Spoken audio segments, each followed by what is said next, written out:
Physical change आणि chemical change यामध्ये काय फरक असतं ते आपण बघूया. तर बघा, फिजिकल चेंजमध्ये new substance are not form. फिजिकलमध्ये नवीन सबस्टन्स फॉर्म होत नाही, बट केमिकल चेंजमध्ये न्यू सबस्टन्स आर फॉर्म.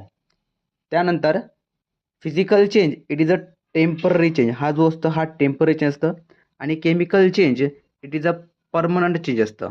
ठीक आहे, ओरिजिनल मॅटरमध्ये परत त्याच्या ओरिजिनल स्टेटमध्ये परत येत नाही. Physical change is a reversible change and chemical change is a irreversible change. म्हणजेच तो मिल्कचं कन्व्हर्शन कर्डमध्ये झाल्यानंतर कर्डचं कन्व्हर्शन परत मिल्कमध्ये होणं शक्य नाही आहे. ठीक आहे, तर तो केमिकल चेंज असतं.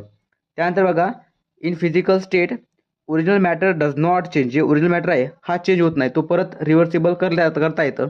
परंतु original in chemical change original matter are change with new